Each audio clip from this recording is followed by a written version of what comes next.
Olá, vamos falar de um título que soa um pouco contraditório. Juiz de paz eclesiástico. Juiz, a gente pensa em lei, em Estado. Eclesiástico, a gente pensa em fé, em igreja. Pois é, no Brasil existe essa figura que mistura esses dois mundos. E a gente vai entender direitinho como isso funciona. E aqui tá o grande mistério, né? Como é que pode uma cerimônia religiosa, aquela que acontece na igreja, celebrada por um pastor, já valer como casamento civil? Como é que o sim dito no altar já tem efeito legal, sem precisar ir depois no cartório? É exatamente isso que a gente vai desvendar agora. Bom, para responder essa pergunta, o primeiro passo é entender bem o papel. Afinal, a gente está falando de um juiz como aqueles de filme, com martelo e tudo, ou é uma coisa completamente diferente? Então, o ponto principal é este aqui. Um juiz de paz eclesiástico é um ministro religioso, um pastor, por exemplo, que recebe da lei brasileira uma autorização especial. Que autorização? A de celebrar casamentos que já saem da igreja com validade civil. É como se ele unisse as duas funções em uma só pessoa naquele momento. Mas olha, é fundamental entender os limites disso, tá? O nome juiz aqui não quer dizer que ele tem poder de polícia, ou que ele cria leis, ou que é uma autoridade política, nada disso. A atuação dele é super específica, só para esse ato civil do casamento, dentro do contexto religioso, como essa citação deixa bem claro. A diferença fica ainda mais nítida quando a gente compara os dois. O juiz de paz civil é um cargo público, uma pessoa eleita que tem várias outras funções. Já o juiz de paz eclesiástico é, antes de mais nada, um líder religioso. A função principal dele continua sendo o seu ministério.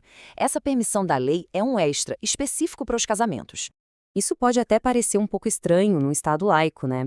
Mas essa ponte entre a lei e a fé tem uma base jurídica muito, muito sólida na legislação brasileira. Vamos dar uma olhada? A resposta está em leis super importantes. A própria Constituição Federal, o Código Civil e a Lei de Registros Públicos. Todas elas criam essa possibilidade. Ou seja, não é um jeitinho ou um arranjo informal. É a lei reconhecendo a importância do casamento religioso na nossa cultura e permitindo que a cerimônia de fé tenha ao mesmo tempo força de lei. Certo, já entendemos o que é e por que existe. Agora a pergunta é, como isso funciona na prática, lá no dia do casamento? O processo é muito bem amarrado. Primeiro, acontece a cerimônia religiosa normal, com todas as suas tradições. Assim que ela termina, sem que o casal precise sair do lugar, o ministro, ali no altar mesmo, veste o chapéu de autoridade civil e finaliza o casamento nos termos da lei, na frente de todo mundo. E aqui está a grande vantagem, a conveniência e o significado.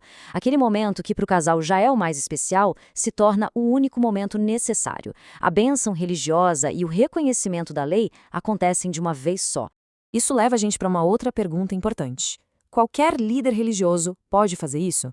E a resposta é bem direta: não. Existem requisitos bem específicos para isso. O processo para se qualificar é bem formal, bem sério. O ministro precisa ser credenciado, a igreja ou instituição dele precisa ter um CNPJ, ou seja, ser legalmente registrada. Ele também precisa ser membro ativo de uma associação que represente a classe e, claro, ter o documento que o qualifica para essa função. Tudo isso garante a legalidade e a seriedade do ato. Então, qual é o caminho para conseguir essa qualificação? Geralmente isso envolve um curso, um processo de certificação para garantir que o ministro saiba de todas as responsabilidades legais que vêm junto com essa autoridade. E claro, essa formação tem um custo. Para a gente ter uma ideia, um dos cursos disponíveis no mercado para essa qualificação tem um investimento que fica na casa dos R$ 400.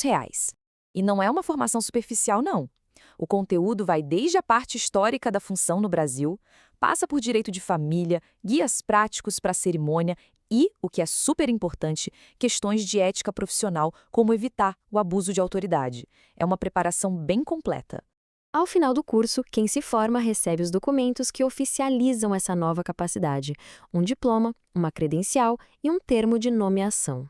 É o que formaliza que aquela pessoa pode de fato atuar como juiz de paz eclesiástico. Essa figura do juiz de paz eclesiástico deixa uma reflexão bem interessante para a gente. É um exemplo muito claro de como a lei consegue ser flexível e se adaptar para reconhecer rituais culturais e religiosos que são importantes para a sociedade.